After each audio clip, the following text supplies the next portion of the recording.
কোটি মরা লোক দ্বারা যেমন কোন উপকার কাজ করিয়ে লিয়া যায় না, 100 কোটি বেঈমান ভেতরে ভেতরে কাফের হওয়া মুসলমানের দ্বারা ইসলামের কোন কাজ হতে পারে না। এই জন্য ইসলামের দুশমনেরা আমাদেরকে ভেতর থেকে কাফের বানাতে চাইছে। আমরা যতদিন বেঁচে আছি ইনসাফ ততদিন থাকবে, আমরা যতদিন আছি ইনসানিয়ত থাকবে, আমরা যতদিন আছি নাই থাকবে। আমরা যদি চলে না যাই তাহলে আজকের ফেরাউন কোনো মানুষের কাছে খোদা হয়ে টিকে থাকতে পারবে না। বুঝছেন তো নাকি? তাই মুসার বিরুদ্ধে সেদিনের ফেরাউন লেগেছিল, মুসা সাথীদের পিছনে লেগেছিল। আজকে ছোট ছোট যারা খোদা হতে চাইছে এরা দেখছে বাকি সবাইকে তো আমাদের কৃতদাস বানিয়ে নিয়েছি, সবাই তো আমাদেরকে সেজদা করে আর করে সব করিয়ে নিয়েছি, মুসলমানদের তো হবে না। আবার মুসলমানের মধ্যে থেকে অনেককে খাবার খাইয়ে খাইয়ে কাজ তো মিটিয়ে দিয়েছি, কিন্তু অনেক উলামা আছে এই মুসলমানদের ঘরে জলসায় গিয়ে তওবা পড়াচ্ছে, এই মুসলমানদের ঘরে জলসায় গিয়ে বুঝাচ্ছে। এ তো পরিবর্তন হয়ে যাচ্ছে। এক কথা বুঝছেন না? তাহলে তোমার কাজ তুমি করো, আমার কাজ আমি করি। ইমামতির কাজ ইমাম করবে, তাই তো নাকি? এখন স্কুলের মাস্টার যদি বলে ইমাম সাহেব সরো আমি নামাজ পড়াবো, তাহলে ইমামের জায়গায় তুমি হাত দিয়েছো, তাহলে ইমাম তো তখন বলবে স্কুল থেকে সরো আমি পড়াবো। তুমি নেতা যখন বলবে ধর্মের বিষয়ে হাত দেবে, তখন হুজুর তখন রাজনীতির বিষয়ে হাত দেবে। এক কথা বুঝছেন না? বোঝেন না? তুমি কেন বললে যে কোরআন শেষ হয়ে যাবে আমার উন্নতি শেষ হবে না? তোমাকে এটা বলার অধিকার কে দিল? তুমি বাকি কি বিষয়ে বলেছো সেটা তাদের ব্যাপার আর তোমার ব্যাপার। আমার কোরআন নিয়ে বলার অধিকার তোমায় কে দিয়েছে? অতএব তুমি যখন আমার কোরআন নিয়ে বলতে ঢুকেছো তাহলে আমি তো তোমার ঘরে হাত দেব। কথা বুঝছেন না? বোঝেন না? কিন্তু তুমি যদি মনে করো আব্বাস তোমার কওমের মধ্যে অনেককেই তো আমি কিনে রেখেছি, আরে শোনো, আব্বাস কওমের লোকের উপরে ভরসা করে কথা বলে না, আব্বাস কথা বলে আল্লাহর ভরসায়। হাসবুনাল্লাহু ওয়া নি'মাল ওয়াকিল, নি'মাল মাওলা ওয়া নি'মান নাসির। আমি এই কওমকে খুশি করার জন্য ওয়াজ করতে আসিনি, আমি আমার মালিককে খুশি করার জন্য ওয়াজ করতে এসেছি। আমার মালিক শুনছে আমার ওয়াজ, শুনছেন তো নাকি? হ্যাঁ, আমি ক্লিয়ার করছি আমার কবরকে, আমি ক্লিয়ার করছি আমার আখেরাতকে। তোমার যদি মনে হয় আমার সাথে সাথ দিবা চলে আসো, তোমার কবর আখেরাত ক্লিয়ার হবে। আর আমার কথা যদি ভুল হয় দূর থেকে উলামারা কাদা ছুড়াছুড়ি না করে হাদিস কোরআনের দলিল দিয়ে স্টাম্প মেরে ফতোয়া দাও না। কথা বুঝছেন না? একটা কথা খুব বাজারে চলছে, আব্বাস সিদ্দিকী বলেছে টিএমসি কে ভোট দেওয়া হারাম। শুনেছেন তো নাকি? ও তো কাটিং করা জিনিস, ও তো মুনাফিকরা কেটে ছড়িয়েছে, ও তো ছড়িয়েছে। কেন ছড়িয়েছে? যাতে করে আব্বাসকে বোঝানো যায় সাধারণ মুসলমানকে যে আব্বাস হলো বিজেপির লোক। আব্বাস কার লোক? বিজেপির লোক। এই জন্য টিএমসি কে ভোট দিয়ে হারাম বলেছে। ওই বিজেপির বিরুদ্ধে বলে না তো, এই জন্য যেটা কাটিং করে এই মুনাফিক গুলো ছড়িয়েছে। কথা বুঝছেন না? বোঝেন না? হ্যাঁ, কিন্তু হাকিকাতে আমি কি বলেছি শুনবেন না? শোনা দরকার আছে না? নাই শোনা দেখতে পুরোটা শুনতে হবে। কি বলেছি? তা 20 মিনিট, এই 20 মিনিট বলছি, 20 সেকেন্ড, 30 সেকেন্ড, 1 মিনিট, 1.5 মিনিট কে ওয়াচ করে, বাকি বক্তা কোনো গেল কোথায়? আগে কই, পরে কই? হ্যাঁ, তাহলে একটুখানি বলি, ধৈর্য হারা হচ্ছেন না তো? 10 মিনিটের মধ্যে কাজ ছেড়ে দেবো। এই কমিটি, অসুবিধা হচ্ছে? তোদের ভয় লাগছে নাকি? ভয় লাগলে পরের বার দাওয়াত করবি নি। দাওয়াত করার সময় তো জোর করে যে করি ভাই জান নিতে হবে। কোথায় গেল আমার আলী ভাই? ভয় লাগছে নাকি? দুনিয়ায় যদি কপালে জেল খাটা থাকে ঘুরে আসবেন, অসুবিধা কি আছে? কপালকে কেউ চেঞ্জ করতে পারে? দুনিয়ায় যদি মার খাওয়া কপালে মার খেয়ে নেবেন, অসুবিধা কি আছে? কিন্তু আখিরাতটা আপনার কামিয়াবি হবে যদি আপনি হকের পক্ষে থাকেন। কতদিনের দুনিয়া?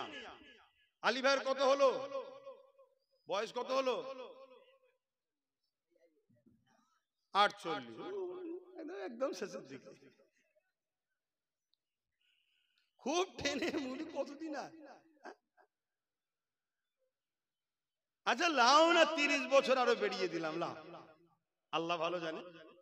40 বছর আল্লাহ ভালো জানে।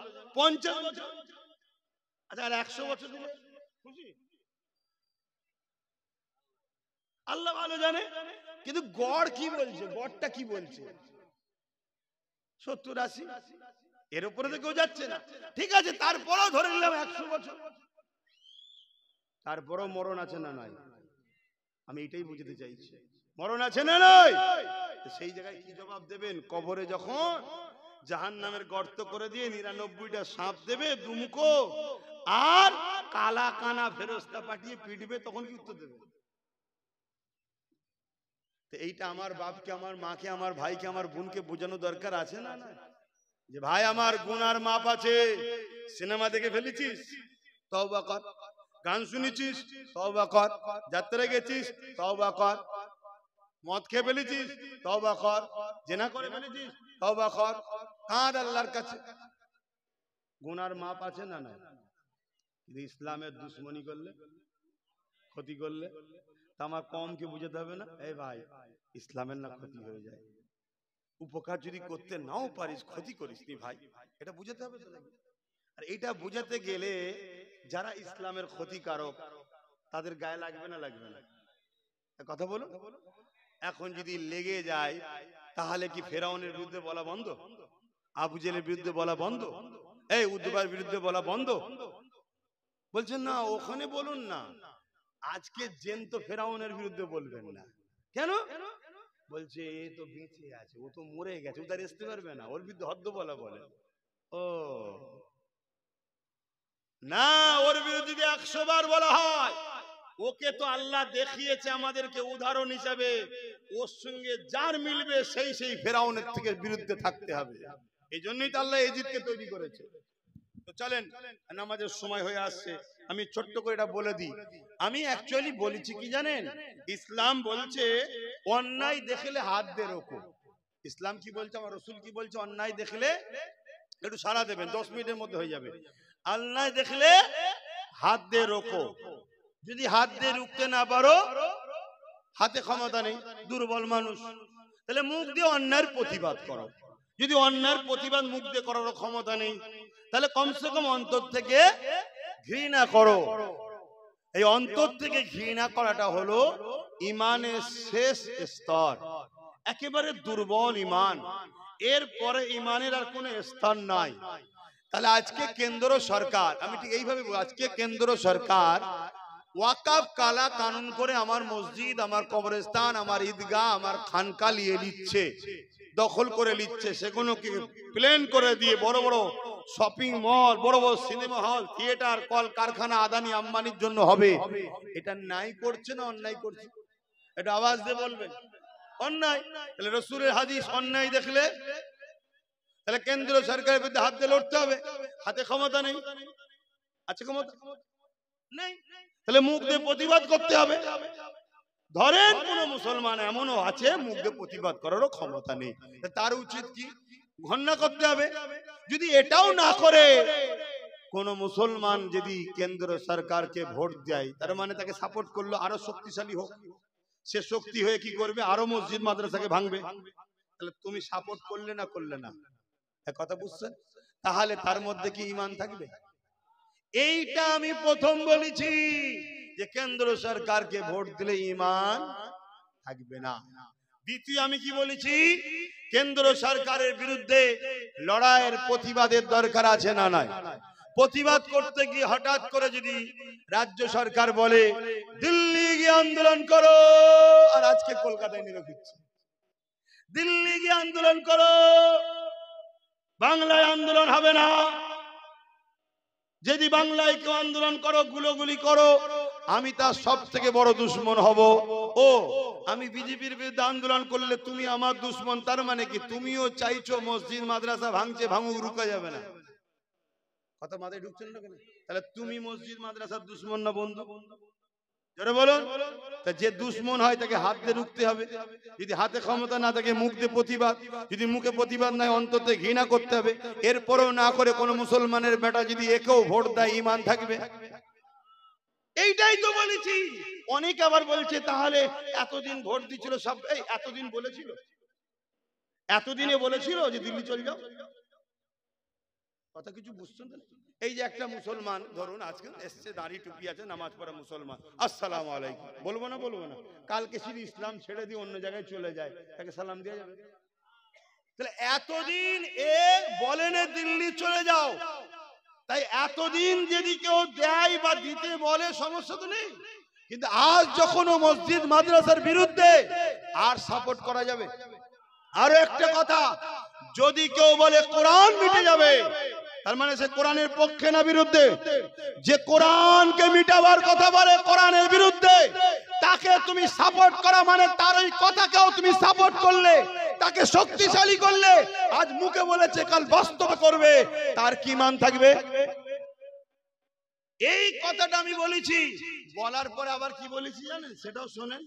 এরপরও বলেছি কি, যদি কেউ মনে করো যে এটা ভুল করে বলে ফেলেছে, তাহলে তোমার সরকারকে যে বলো একটা বাইট দিতে যে আমার এগুলো বলা ভুল হয়ে গেছে, তাহলে আমি এসে ওর বিরুদ্ধে বলবো, এর বিরুদ্ধে বলবো না। এই কথা বুঝছেন না বোঝেন না? এগুলো কিচ্ছু দেয়নি, শুধু ছেড়েছে কি টিএমসিকে ভোট দিয়ে আব্বাস সিদ্দিকী হারাম বলেছে। এই শুনছেন না? শোনেন, ওই কবর আবু জেল যেমন কুয়া খুঁড়েছিল, এটা প্রচার করে নিজেদের কুয়া নিজেরাই খুঁড়েছিস। কেন মানুষ সবাই বোকা নয় রে। এখন মানুষের হাতে অ্যান্ড্রয়েড মোবাইল, মানুষ গুগলে সার্চ করে পুরোটা দেখছে।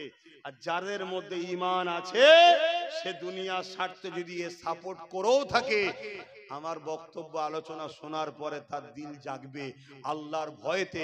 কোরআনের দুশ্মন, মসজিদের দুশ্মন, মাদ্রাসার দুশ্মন। দুর্গাপুরে বোলডুজার দিয়ে রাজ্য সরকার মাদ্রাসা ভেঙেছে এবং মিড ডে মিলের খাবার রাস্তার কুকুরের বাচ্চাকে দেবো তো মাদ্রাসার বাচ্চাদের দেবো না, এই রাজ্য সরকার বলেছে। এই সরকারকে কোনো ইমানদার ভোট দিতে পারে না। কথা মাথায় ঢুকছে না? ঢোকে না? যদি দেয় তার ইমান থাকতে পারে না। এইটাই তো বলেছি। এবারে এ যদি এর ভুলটাকে স্বীকার করে নেয় যে আমার ওই কোরআন শেষে বলাটা ভুল হয়েছে, দিল্লি চলে যাও বলাটা ভুল হয়েছে, আন্দোলন তোমরা করো, রাস্তা যেন জাম না হয়, একটু আমার দিকেও খেয়াল রেখো, কেন আমি তো তোমাদের সাথে আছি, কি? তাহলে ভিন্ন বিষয়। আর নাই শুধু মুখে বলবে এসআইআর হতে দেবো না, আমি বেঁচে থাকতে এসআইআর হতে দেবো না। এসআইআর চালু হয়ে গেছে, উনি মরে গেছে এমন কোনো রিপোর্ট আছে নাকি? কথা বুঝছেন না? বোঝেন? এগুলো শুধুমাত্র মুসলিম তোমাকে আমাকে বিশেষ করে বোকা বানাচ্ছে। আবার আজকে কি বলছে? বেঁচে থাকতে এনআরসি হতে দেবো না। আরে কথা বুঝে আসছে না? যদি বলেন না এনআরসি হচ্ছে, তাহলে অন্য অন্য রাজ্যে এসআইআর কে কেস করে তাদের বিধানসভায় বিল পাস করে এসআইআর বন্ধ করে দিচ্ছে অন্য অন্য রাজ্য, জানেন তো নাকি? খবর রাখেন, অন্য রাজ্য এসআইআর কে বিল পাস করে বন্ধ করে দিয়েছে, তার রাজ্যে এসআইআর হচ্ছে না। তাহলে আপনার তো 215টার উপরে এমএলএ, আপনি কেন বিধানসভায় বিল পাস করে এসআইআর বন্ধ করলেন না? দ্বিতীয় নম্বর কথা, 90,000 এসআইআর করার জন্য অফিসার আপনি দিলেন কেন? 3 নম্বর কথা, 221 কোটি টাকা আপনি কেন খরচ করছেন এসআইআর করার জন্য? অতিবিরা দুজন মিলে এক শ্রেণীর লোককে শেষ করবে, যারা হলো গরিব। কি আমার কাছে হিন্দু মুসলমান আদিবাসী সাঁওতাল বাগদি বুঝিনি, গরিব কাকে ক্ষতি করবে? গরিব। কথা মাথায় ঢুকছে? এই হচ্ছে কথা। আর যারা বিজেপি গেলে খুব হুড়হুড়ি করছিল আমাদের ভাইরা, তারা সব থেকে বেশি বিপদে পড়ছে। এতে কি আমি খুশি? না, খুশি নয়। এখনো সময় আছে, সব গরিবরা এক হয়ে যাও, গরিবরা এক হয়ে যাও। ধর্ম তোমার তোমার ঘরে রাখো, তোমার দিলে রাখো, বাইরে তোমরা গরিব এক হও, গরিব এক হও, গরিব এক হও। আর আপনাদেরকে বলে যাব যে বিএলআরও আসবে ফর্ম দিতে, 2টো ফর্ম দেবে, 2টো ফর্মকে জেরক্স করে জেরক্সের উপরে লিখি করবেন, কাটাকুটি হলে জেরক্সের উপরে হোক, ফ্রেশ করার পরে তারপরে এই ফর্ম 2টো ফিল আপ করবেন। করার পরে যে বিএলআরও আসবে তার ফটো তুলবেন, তার নাম ফোন নাম্বার নেবেন, তার অ্যাড্রেস জানবেন এবং তাকে বলবেন একটাই স্টাম্প মেরে সই করে আমায় দাও, তবে দ্বিতীয়টা দেবো। শুনছেন তো নাকি? নিয়ে সেটাকে 2-3টে জেরক্স করে একটা মোবাইলে ফটো তুলে যত্ন করে রেখে চুপচাপ বসে থাকুন। কথা বাতায় ঢুকছে? ফরম যদি আসে আপনি নিশ্চিন্তায় থাকুন, ফরম না এলেই টেনশন। ফরম সব বাড়িতে যাবে না, শুনছেন তো নাকি? এক এক বাড়ি নোটিশ যাবে, এক বাড়িতে ফরম যাবে। কথা বুঝে আসছে? অতএব আশা করছি আপনাদের বাড়ি সব ফরমই আসবে ইনশাআল্লাহ। আল্লাহ আপনাদের হেফাজত করুক। একজন পীর হিসেবে, পীরজাদা হিসাবে, নবী বংশের খানদান, দাদা হুজুর আওলাদ হিসাবে দোয়া করি আল্লাহ এই বিপদ থেকে আপনাদের হেফাজত করুক, বলুন আমিন। কিন্তু বারবার বলছি, আগে স্টাম্প মেরিয়ে সই করাবেন, তারপরে দ্বিতীয়টা দেবেন। নিজের হাতে স্টাম্প মারা কপি রাখা ছাড়া ছাড়বেন না। কথা কিছু বুঝছেন না, বোঝেন? আপনাদের সব বাপ দাদু এখানকার, কথা বুঝে আসছে? আপনার দাদুর কবর এখানে আছে, তার মানে এখানেই ছিল। দাদির কবর এখানে, মুরব্বী বাপেদের কথা বলছি, আমাদের কথা বলছি নি। আমার বেটা জান এখানে, আপনাদেরও যুবক যারা, তোমাদেরও বেটা জান এখানে, দাদুর আব্বাও এখানে আছে। টেনশনের কিচ্ছু নেই। কথা কিছু যদি বলেন কি করে আপনি বলছেন, আরে মুসলমান জুম্মার নামাজ ছেড়ে দেয় তো কি হয়েছে, ঈদ বকরাই ছেড়ে দেয় তো কি হয়েছে, ভোট দিয়া কোনোদিন মিস করে না। তাহলে ভোট যখন দিয়েছে তবে নাম আসতে গেছে নাকি? কিন্তু এই কথাটা মাথায় রাখবেন, বারবার বলছি, দুটো ফর্ম দেবে, একটাকে নিয়ে সই, স্টাম্প মেরিয়ে সই করে নিজের কাছে রাখবেন। এবং যে আসবে, ভাই আপনি কে, আমি আপনার ফটো তুলবে, তার নাম, অ্যাড্রেস, ফোন নাম্বার রাখবেন, রেখে দেবেন। কেন বলছি? বাই চান্স যদি আপনাদের সঙ্গে গাদ্দারি হয়, ধোঁকা হয়, ওপরে কে গাদ্দারি করেছে আমি দেখবো না। যে বেটাকে আপনি ফরম দিয়েছেন, না কান টানলে মাথায় সেটা কথা আছে না। আমি আপনাদের ভালোবাসার মানুষ হিসেবে, পীর ভাই হিসেবে বলে যাচ্ছি, বাবাজি হিসাবে, আল্লাহ একটাই আমার ভাই দিয়েছে, একটাই সারা বাংলা কাঁপাচ্ছে, তার দ্বারা দিয়ে কেস লড়বো, আপনাদের পাশে থাকবো। কথা মাথায় ঢুকছেন না, ঢোকে না? বাকি কে আপনাদের সাথ দেবে আমি জানি না। কেন অনেকে সাপ হয়ে কামড়াচ্ছে, উজা হয়ে আবার ঝাড়ছে। 90,000 দিয়ে দিয়েছে, আবার বলছে হতে দেব যাত্রীকে। কি হলো? আপনি তো বিধানসভায় বিল পাস করতে পারতেন অন্য রাজ্যের মতো, যে আমার রাজ্যে হবে না, মিটিয়ে তো। কিন্তু আমি একটা বিদায় লিবার আগে বলবো একটা কথা, পশ্চিম বাংলায় বাংলাদেশ থেকে ঘুষপেটিয়া মুসলমান ঢুকেছে, এই কথাটাই বাংলায় সর্বপ্রথম কে বলেছিল বলেন? কবে বলেন তো? তখন কিন্তু এখানে অন্য সরকার ছিল, তখন চিল্লে ছিল, সেই হাওয়া এখন শুরু হয়েছে। তাহলে আপনাদের ঘরে ঘুষপেটিয়া বলেছে যিনি প্রথম, তিনি এখন নিজের খাটিয়া ঠিক করার জন্য ময়া কাদা কাঁদছে। একটু সাবধানে চলবেন, বাকি নিতে হয় ল্যান, না নিতে হয় ল্যান। তবে বাচ্চাগুলোকে দেখে মায়া লাগে যে আপনাদের ভুলের জন্য এই বাচ্চাগুলোকে অল্প বয়সে না কাফন পরতে হয়, যেমন প্যালেস্তাইনে পড়তে হচ্ছে। প্যালেস্তাইনের লোকেরা ভুল করেছে, তাই তাদের ঘরে আজকে কাফন পড়তে, তাদের বাচ্চাদের ঘরে কি ভুল করেছে? দুধ খাওয়াও সাপকে নয় মানুষকে। যে জাতি সম্বন্ধে আমার কোরআন বলে গেছে যে এরা তোমাদের প্রকাশ্য দুশ্মন, তাদেরকে ওরা দুধ কলা খেয়ে পড়া করেছিল। আজকে কি করছে দেখো না। একটু মাথায় ঢুকাবার হয় ঢুকাও, আর নয় চলো সালাম পড়িয়ে দোয়া করে দিই, তুমি তোমার ঘরে যাও, আমি আমার ঘরে যাই। কি আর বলবো, এছাড়া কি বলতে পারি? আপনি তো বড় হয়েছেন, ছোট তো বাচ্চা নয় যে কোলে কোলে চলে গেলাম।